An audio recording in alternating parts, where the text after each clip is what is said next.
Olá, chegamos ao fim do ciclo de entrevistas Trama. O objetivo do ciclo foi trazer o debate sobre os pequenos produtores rurais e os trabalhadores rurais, que apesar de essenciais têm sido invisibilizados no contexto da pandemia de Covid-19. Mas mais do que isso, o que nós podemos perceber no decorrer das entrevistas, esses sujeitos têm sido historicamente colocados à margem. Eu vou apresentar aqui uma breve retrospectiva das entrevistas. Claro que seria interessante se tivessem pequenos trechos das entrevistas com as falas dos entrevistados, mas esses pequenos trechos não poderiam dar a dimensão da profundidade dos temas que foram abordados. Por isso, conforme eu for apresentando essa retomada dos principais pontos das entrevistas, vão aparecer cartões na tela para que as pessoas possam clicar e assistir a entrevista na íntegra. Nós contamos, no total, com 12 entrevistados.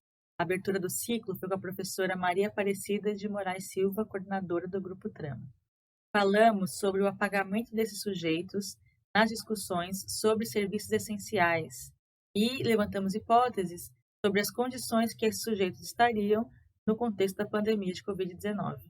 Os demais entrevistados são membros do Grupo Trama ou parceiros de pesquisa na temática do trabalho rural, docentes de universidades federais e estaduais e de institutos federais, pesquisadores e uma servidora pública da área de saúde. Nós dividimos o ciclo de entrevista em torno dessas duas temáticas, a pequena produção rural e o trabalho rural.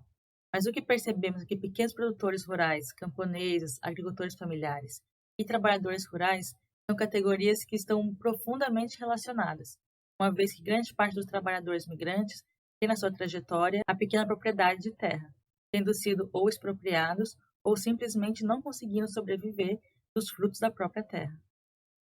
Na entrevista da Beatriz Medeiros de Mello, professora do Instituto Federal de Alagoas, falamos um pouco sobre a situação dos pequenos produtores rurais no município de Viçosa, em Alagoas. A Beatriz trouxe o histórico de formação do campesinato local, atualmente produtores de inhame, mandioca, feijão e algumas hortaliças. Na entrevista, ela fala sobre a importância da ação do Estado para esses pequenos produtores, uma vez que boa parte da mercadoria é destinada a programas como o PAA, Programa de Aquisição de Alimentos, e o PNAE, Programa Nacional de Alimentação Escolar. Programas que já têm o seu financiamento fortemente afetados desde 2017 e 2018. Claro, muitos produtos são comercializados nas feiras locais, mas esses programas são indispensáveis. Em abril, o governo federal liberou 500 milhões de reais para o PAA, divididos entre 220 milhões para o CONAB, que é a Companhia Nacional de Abastecimento, 130 milhões para o PAA Leite e 150 milhões seriam destinados para os governos do estado para que eles possam adquirir produtos da agricultura familiar. Mas a liberação dessas verbas até julho não havia sido ainda executada. Um destaque importante da entrevista da Beatriz é a centralidade do financiamento da pequena produção como produção de alimentos. É uma questão de soberania alimentar. Já na entrevista do José Pereira Filho, professor da Universidade Estadual de Mato Grosso, UNEMAT, falamos sobre os pequenos produtores do município de Tangará da Serra, em Mato Grosso. Diferente dos camponeses de Alagoas, em Tangará da Serra, a produção é principalmente comercializada na feira municipal. O José apontou a existência da feira como um espaço importante para a resistência camponesa local, uma vez que a região é cercada pelo agronegócio. Então, em Tangará da Serra, se encontra um pequeno núcleo de produção camponesa de alimentos cercada pelo agronegócio. No primeiro mês da pandemia, a feira local ficou fechada, o que obrigou os produtores rurais a encontrarem outros meios de comercialização. Alguns passaram a fazer entrega a domicílio, por exemplo. Depois de algum tempo, a prefeitura criou medidas de segurança para que ela pudesse reabrir a feira, que passou a funcionar muito mais como um mercado, tendo mais dias de funcionamento e controle em relação à entrada. Mesmo assim, até a data da entrevista, que foi em maio, pequenos produtores estimavam uma perda de mais ou menos 30% na renda. O que podemos perceber é que, de formas diferentes, os pequenos produtores têm sido afetados com a pandemia. Lembrando que a produção familiar é a principal responsável pelo abastecimento de alimentos no Brasil. Então, se nós não tivemos até agora uma crise de abastecimento, é porque esses produtores não pararam de trabalhar. Apesar da falta de investimento que se constrói no decorrer do tempo e da insuficiente proteção estatal no contexto da pandemia.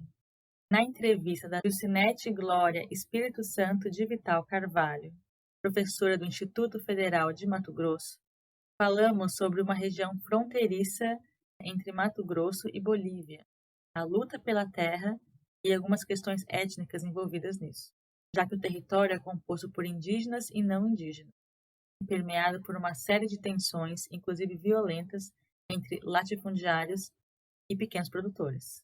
Ela fala também sobre a vulnerabilidade desse território no contexto da pandemia, especificamente no atendimento de saúde, já que podem faltar inclusive médicos, por exemplo. O Bernardo Vaz de Macedo também traz uma questão étnica, amalgamada com a constituição do campesinato em Minas Gerais, no município de Araçuaí, no Vale do Jequitinhonha. Fala especificamente de uma comunidade quilombola e o papel que as mulheres têm naquele lugar, e sobre o desenvolvimento de uma autonomia representacional.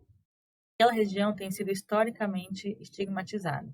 O que o Bernardo traz é que esses sujeitos podem produzir as suas identidades, que não são fixas. Existe uma agência desses sujeitos descentrados.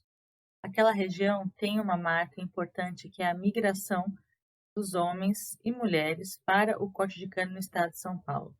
Com a redução desse tipo de migração por causa da mecanização na colheita de cana no estado de São Paulo, outros destinos foram escolhidos, mas a necessidade da migração continuou existindo. A entrevista da Marilda Menezes, professora da Universidade Federal do ABC, traz essa discussão sobre a migração, especificamente dos trabalhadores rurais do sertão paraibano. Ela vai mostrar essa construção histórica da negação do direito do acesso à terra, especificamente o caso de trabalhadores rurais moradores de fazendas do sertão paraibano, que por não terem acesso à terra foram sendo empurrados à migração. Ela vai apresentar a migração que aconteceu nos anos 80 para a região do ABC, na Grande São Paulo, para o trabalho nas metalúrgicas, indústrias, construção civil, e a migração que aconteceu nos anos 2000 para o corte de cana no interior de São Paulo. Um destaque da entrevista da Marilda é sobre as pequenas estratégias de resistência que os trabalhadores desenvolvem ao longo de suas trajetórias, mesmo quando expostos a situações de extrema exploração. Na entrevista da Lidiane Maria Maciel, falamos também sobre trabalhadores migrantes, especificamente sobre o deslocamento entre o município de Jaicós, Piauí, e Matão, São Paulo, para a colheita de laranja. Esses são dois espaços distintos que compõem a identidade desse trabalhador rural. No contexto da pandemia, foi perceptível que alguns desses trabalhadores voltam para a região de origem antes do planejado, preocupados com a contaminação. Há, inclusive, casos de trabalhadores que chegam à cidade de Jaicós já contaminados com o coronavírus. E o município desenvolve toda uma estratégia de isolamento desses sujeitos. Também é importante em Jaicós a presença das feiras, porque é onde os pequenos produtores vão comercializar seus produtos. Contudo, desde que a pandemia iniciou, essa feira está fechada. Em relação ao trabalho na colheita de laranja, são dois movimentos. Um é a possível retração da mão de obra que evita migrar com medida de segurança. Algumas empresas já têm sinalizado para os trabalhadores que estão desenvolvendo medidas de segurança para a recontratação durante a próxima safra, que se iniciou em julho. Claro que existe um questionamento em relação a que medidas serão essas, principalmente em relação ao transporte dos trabalhadores, que são feitos em ônibus, e ao alojamento, que nem sempre garantem as melhores condições sanitárias. Lembrando que a demanda por mão de obra para a colheita de laranja aumenta muito no contexto da pandemia, uma vez que as vendas tanto nacionais quanto para exportação de suco de laranja aumentaram significativamente. Lembrando também que o estado de São Paulo é o maior produtor de suco de laranja do mundo. Outro produto agrícola que tem sido fortemente afetado no contexto da pandemia é a produção de maçã. A Graziela da Silva Mota, professora do Instituto Federal Farroupilha, falou sobre o trabalho na produção de maçã no município de Vacaria, no Rio Grande do Sul. O Rio Grande do Sul produz 45% da maçã do país. Desse montante, 80% é destinado para exportação. A Graziella traz uma particularidade muito interessante, que é o uso da mão de obra indígena, ou seja, são contratados trabalhadores indígenas do Mato Grosso do Sul para a colheita de maçã no Rio Grande do Sul, e tem características culturais e étnicas que são convenientes e vantajosas para esse tipo de produção, logo vantajosas para o capital. Esses trabalhadores indígenas começaram a trabalhar antes da explosão da pandemia de 19, mas continuaram trabalhando no decorrer da pandemia. Os trabalhadores, então, ficaram expostos, além dos agrotóxicos a que estão cotidianamente, também a formas de contaminação diversas do coronavírus. Um exemplo é o alojamento, onde todos ficam reunidos juntos, não com as condições indicadas de controle sanitário da OMS, por exemplo. A Graziella apresentou um caso, inclusive, de um indígena que se contaminou durante o período de trabalho no Rio Grande do Sul e retornou já contaminado para sua aldeia no Mato Grosso do Sul. O tema da produção de frutas para exportação também apareceu na entrevista com a professora Josefa Salete Barbosa Cavalcante, docente da Universidade Federal de Pernambuco.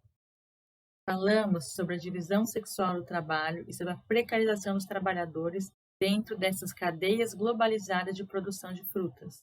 Os trabalhadores dessas cadeias globalizadas são também migrantes, que já vêm em condições de vulnerabilidade. O que se percebe, então, é que apesar de haver um controle muito grande em relação à qualidade das frutas que são exportadas, o trabalho executado na produção dessas frutas tem sido cada vez mais precarizado, especialmente no contexto da pandemia de Covid-19.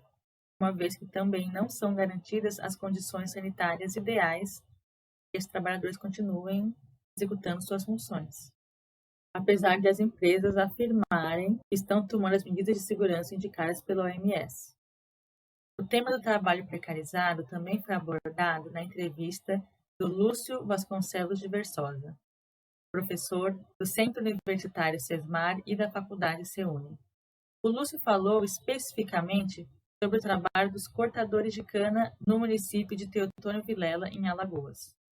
Esses cortadores de cana têm, no decorrer da safra, o corpo completamente desgastado, o que pode levar a adoecimento permanente e a perda precoce da capacidade laboral. O Lúcio destacou que boa parte da produção de cana-de-açúcar no estado de Alagoas é para a fabricação de açúcar, que é destinado para exportação, e questionou quão central é o trabalho numa produção que é para exportação. Não se trata especificamente da produção de alimentos, mas de uma commodity. A pandemia de Covid-19 no Brasil se iniciou exatamente no período da entre-safra de cana em Alagoas. Alguns trabalhadores permanecem trabalhando em outras atividades produtivas durante a entre-safra. Outros migram para outras regiões do Brasil, Minas Gerais, Mato Grosso, Bahia, para se dedicar a outros tipos de trabalhos rurais, na colheita de cana ou em outras produções. O que foi percebido é que a migração para esses outros locais teve uma diminuição. No caso daqueles que permanecem trabalhando nas usinas durante a entre-safra, o trabalho seguiu normalmente. As empresas que contratam esses trabalhadores, em geral, são terceirizadas. Medidas que elas tomaram foi a contratação de mais um ônibus de transporte para os trabalhadores, evitando assim a aglomeração, a exigência do uso de máscara dentro do ônibus de transporte e a disponibilização de álcool em gel. Esses trabalhadores, assim como todos os outros mencionados nas entrevistas, não têm a opção de ficar em casa. Caso queiram ficar em casa e insistam no isolamento, provavelmente serão demitidos. Então, os trabalhadores se contentam com as medidas de segurança oferecidas pelas empresas, enfrentam o medo de contaminação para não perder o emprego e a possibilidade de contaminação por Covid-19. Ainda falando sobre cortadores de cana, tivemos a minha entrevista, Tainá Reis, tratando especificamente sobre os cortadores de cana que adoeceram por causa do trabalho. Então, se o Lúcio, nas pesquisas dele, demonstrou o processo que leva ao adoecimento e descarte desses trabalhadores, que a minha pesquisa vai mostrar é como vivem esses descartados, principalmente no que tange às relações estabelecidas com o Estado. Esses trabalhadores dificilmente conseguem acessar os direitos previdenciários e acabam vivendo da ajuda de familiares, sobrecarregando também, principalmente, as mulheres, esposas, mães, filhas, irmãs. A pesquisa foi realizada no município de Araçuaí, no Vale do Jequitinhonha, em Minas Gerais, mesmo local das pesquisas Bernardo Vaz de Macedo. Se antes os trabalhadores ali se dedicavam à colheita de cana-de-açúcar no estado de São Paulo, a mecanização mudou o fluxo migratório, os destinando para outros lugares do país. Com a pandemia, essa migração não cessou, apesar de alguns trabalhadores estarem regressando à região de origem, também por medo de contaminação. Esses trabalhadores estão desprotegidos desde o período de trabalho até depois, no caso dos descartados.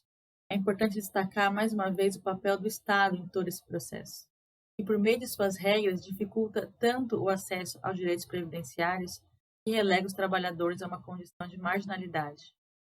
A ação do Estado também foi abordada na entrevista com a Lucinéia Soares da Silva, servidora pública da Secretaria de Saúde do Estado de Mato Grosso.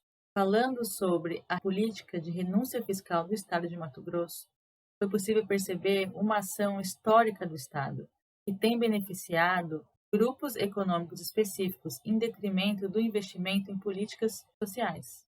No contexto da pandemia de Covid-19, a Lucinéia apontou a necessidade de uma atuação efetiva do Poder Público Federal, que tem como única medida a destinação de verbas para estados e municípios, mas não desenvolve nenhum outro tipo de política de apoio a esses estados e municípios. Não basta apenas enviar dinheiro, é preciso desenvolver estruturas e políticas de atendimento aos grupos, às pessoas, aos municípios, aos estados. O Estado tem historicamente privilegiado algumas classes em detrimento de outras, no desenvolvimento de suas políticas. O contexto atual tem se mostrado muito pior. No ciclo, falamos sobre a pequena produção e trabalho rural no Brasil. Provavelmente, em uma segunda parte do ciclo de entrevistas, vamos falar sobre esses mesmos temas em outros países. Obrigado por nos acompanhar até agora e aguardem o próximo ciclo de entrevistas.